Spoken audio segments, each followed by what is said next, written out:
අපේ ප්‍රකාශනය ඇතිවෙනවා life is better with Jesus. ජේසුස් සමග ජීවිතේ වඩා යහපත්. අවුරුදු 12 වෙනකොට මගේ පියා අප අතරින් සමුගන්නවා. තාත්තා කෙනෙක් නැති වෙනවා කියන්නේ ළමෙක්ට ඉතාමත්ම වේදනාවක් දරා ගන්නට අමාරුයි. අපි ගෙදර හිටියේ කුප්පි ලාම්පුව පත්තු කරගෙන අර චිමිනිය කියන එක දාලා. ගැහණු ළමයි කී දෙනෙක් විතර යාළුවලා ඉන්නවද? ඒක නම් කල්පන්න. ඒ වගේම දක්ෂ ක්‍රීඩකයෙක්. ගෙදර ඉන්නකොටත් සමහරට වයිෆ් කතා කරගෙන ගහන්නෙත් නෑ. මැච් එකක් බලාගෙන ඉන්නකොට මේ සියල්ලට ඔයාගේ ඇදහිල්ල කොයිතරම් බලපෑමක් වෙලා විවාහ වෙලා අවුරුදු 4ක් අපිට බබලා හිටියේ නැහැ. මොකද්ද ඔයා දෙන්නට යන පණිවිඩය? බලාපොරොත්තු තමයි දවසක මගේ ජීවිතය ඉස්සරහට ගෙනිච්චේ.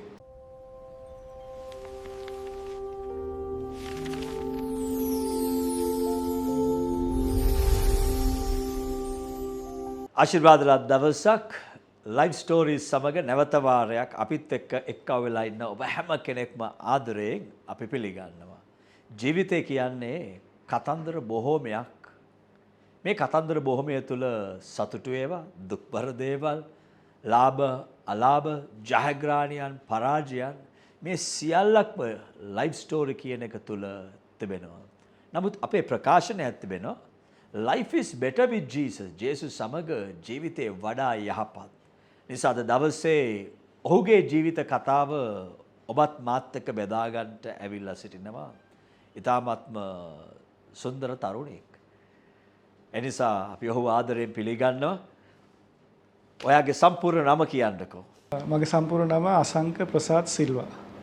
අසංග ප්‍රසාද් සිල්වා. එන අපි අසංක කියලා ආමන්ත්‍රණය කරන්නට එනවා. අසංකව මම වසර ගානක් තිස්සේ දන්න තරුණයෙක්. මම දන්න දේවල් වලින් මූලික දෙයක් කියන්න. හරිම උත්සාහවන්ත දරුවෙක්. අදටත් එහෙමයි. නමුත් ඔහුගේ ජීවිතේ අපි නොදන්නා වූ දේවල් ගොඩක් ඇති. අසංක අපි මේ විදිහට පටන් ගමු. ඔබේ ළමා කාලය ගැන අපිට පොඩ්ඩක් කතා බහ කරන්නකෝ.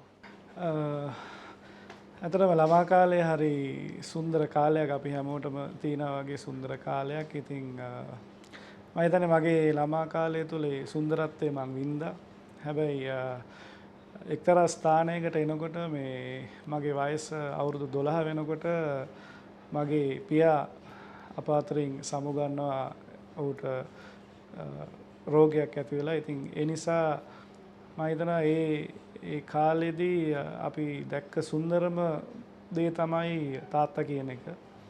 ඉතින් මම හිතන්නේ ඒ කාලෙන් පස්සේ ඒ අහිමි වීමත් එක්ක ජීවිතේ ගොඩක් දේවල් පරිවර්තනය වෙන්න ගත්තා. ඒ කියන්නේ සමහරලාට අපිට අවශ්‍ය කරන සුන්දරත්වය විඳින්න රැකවරණයක් නැතුව තිබුණා. ඉතින් මම හිතන්නේ අහිමි වෙච්ච දේවල් ගොඩක් වැඩි වුණා. ඉතින් ළමා කාලේ ගත්තොත් බොහෝ හැලහැප්පීම් කම්කටොළුත් එක්ක තමයි ඉස්සරහට ගියේ.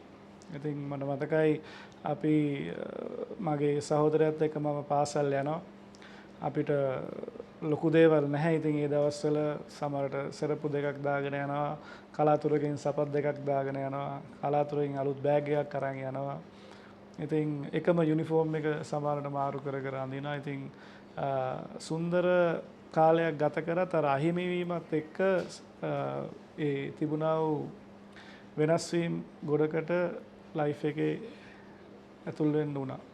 මේම කතා කරන අසංක අද ඉතාමත්ම ලොකු ව්‍යාපාරිකයෙක්. පුදුමාකාර ස්වාමි පුරුෂයෙක් සහ තාත්තා කෙනෙක්. ඒව ගැනත් අපි කතා බහ කරමු.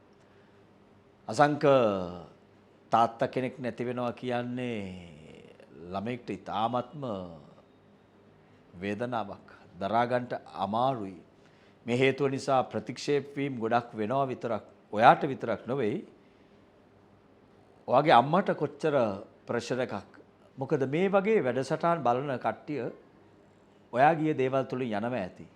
නැත්තම් ප්‍රශ්න කරනවා ඇති අයියා මට මේව වෙලා තියෙන්නේ. පොඩ්ඩක් කියන්න පුළුවන් වෙයිද ඔයාගේ මතකයන් එක්ක ඒ සිදුවීමත් එක්ක ප්‍රතික්ෂේප වීම මං හිතනවා වෙන්න ඇති. මං දන්නේ නැහැ. මුහුණ දුන්නා වූ අමීරි සිදුවීමක් මොකක් හරි හිතට එනවද මේ වගේ මොහොතක? ඔව් පාට ගොඩක් අමිහිරි සිදුවීම් තියෙනවා. මොකද හේතුව තමයි අපි ගොඩක් කැමති ඒ කියන්නේ අපිට යමක් තියෙනවා කිය නැහැ කියනකට වඩා තියෙනවා කියන්නේ.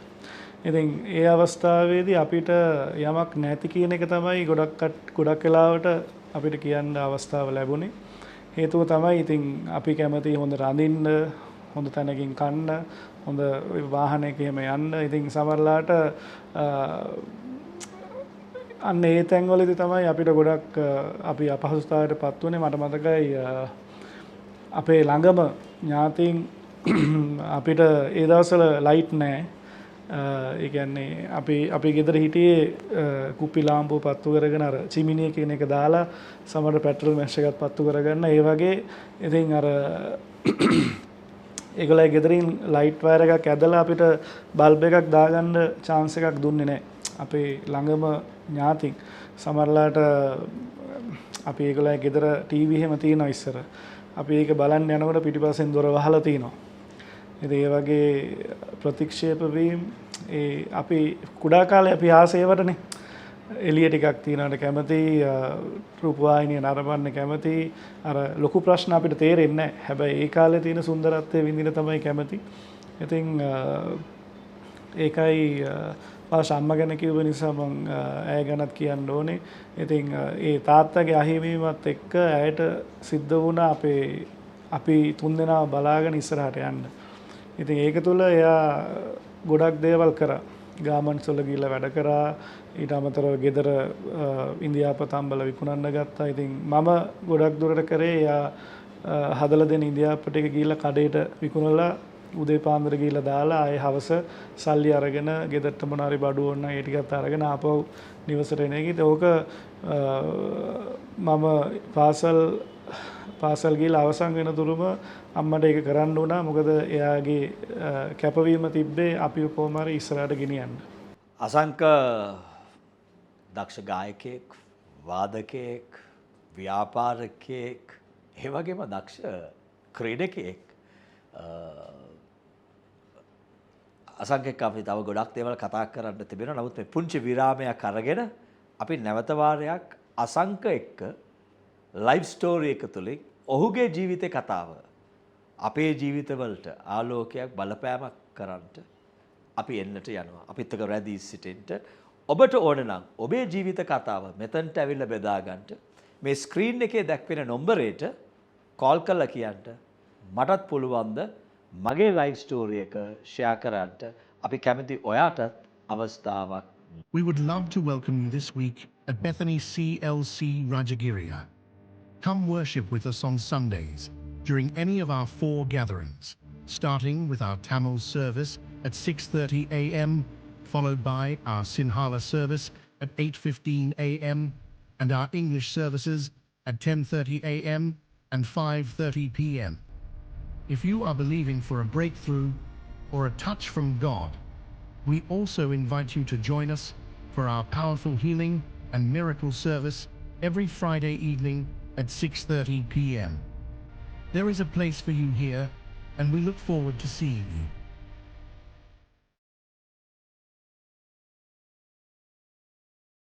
අසංක thank you නැවත වාරයක්. ඔන්න ඔයාගේ ජීවිතය ගැන අපි කතා බහක් කරන්නට යන්නේ. අපි විරාමයට පෙර කිව්වා දක්ෂ ගායකයෙක්, වාදකයෙක්, මම ක්‍රිකට් සෙල්ලම් කරලා තිනවා, ඔයත් එක්ක දැකලා තිනවා දක්ෂ ක්‍රීඩකයෙක්. පුංචි කාලේ ක්‍රිකට් ගහන්න එම සිහිනයක් තිබුණාද? පොඩ්ඩක් ඒව ගැන කියන්නකෝ. ඇත්තටම අපි මගේ කුඩා කාලේ ඉඳලම කැමතිම ක්‍රීඩාව තමයි ක්‍රිකට් කියන්නේ. ඒ දවස්වල පොඩි කාලේ ඉතින් අපි සෙලෝ ටේප් ගුලි කරලා බෝල හදාගෙන ඒ වගේ කොයි වෙලේ බැලුවත් ඉතින් ක්‍රිකට් ගහන එකම තමයි කරන්නේ. ඉතින් ගොඩක් ආසයි ක්‍රිකට් සෙල්ලම් කරන්න.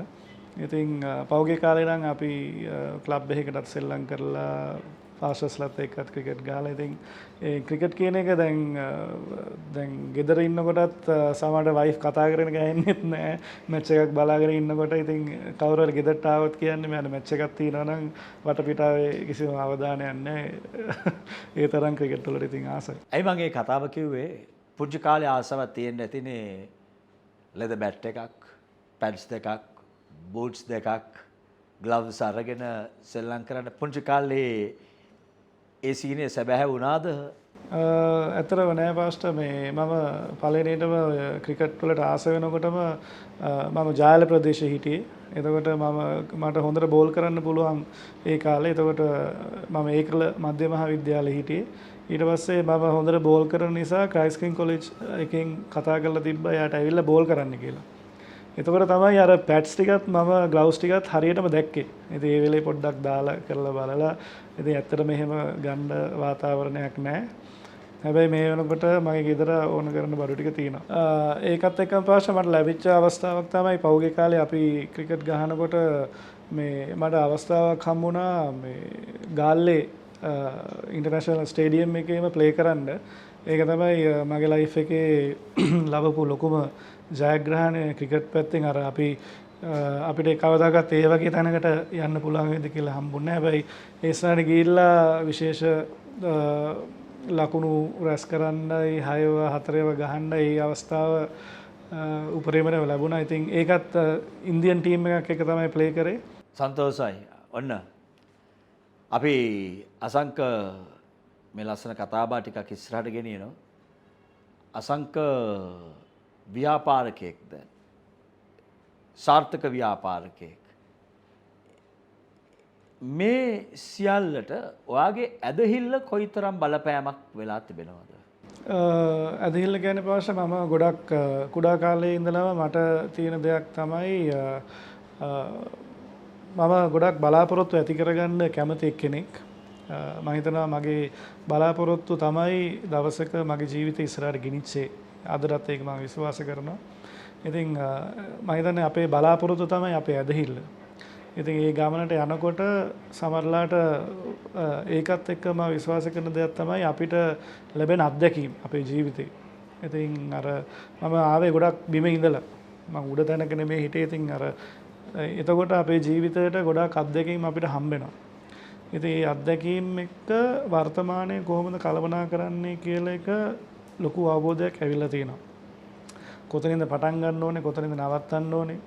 අන්න ඒ වගේ අපිට අවශ්‍ය කරන වටපිටාව මට හැදිලා තියෙනවා. ඉතින් ඇදහිල්ල කියන දේ මගේ ජීවිතේ විශේෂයෙන්ම තියෙන දෙයක්. මොකද හේතුව දැන් එක උදාහරණයක් මම පාස්ටට කියන්නම්. අපි විවාහ වෙලා අවුරුදු 4ක් අපිට බබලා හිටියේ නැහැ. ඉතින් ඒ වෙනකොට දෙවියන් වහන්සේ සෑහෙන ඉදිරියට අපිව පියවරෙන් පියවර ගෙනත් තිබුණා. ඉතින් වයිෆ් හැමදෙස්සම පොඩ්ඩක් කේන්ද්‍රී ගානවා අඬනවා. ඉතින් මෙහෙමයි කියලා කියන. ඉතින් මම කියන නෑ බය වෙන්න එපා. මෙච්චරක් දුර දෙවියන් වහන්සේ අපිව ගෙනාවා නම් ඊටු ටිකත් එයා අනිවාර්යයෙන්ම අපිව ගෙනියනවා කියන නිසක මම ලොකුට ප්‍රයාසයක්වත් කරලා නෑ ඒ සම්බන්ධව. හැබැයි මගේ හදවතේ තිබුණා කොහොමද දෙවියන් වහන්සේ ඒක කරනවා කියලා. ඉතින් අපිට ඉතින් අද වෙනකොට ලස්සන දුවලා දෙන්නෙක් ඉන්නවා. ඉතින් මගේ ඇදහිල්ල දෙවියන් වහන්සේ උපරිම ස්ථානයේ තියලා තියෙනවා යත් එක්ක. අපි අවසන් කරන්නට පෙර අසංක මේක බලන කට්ටියට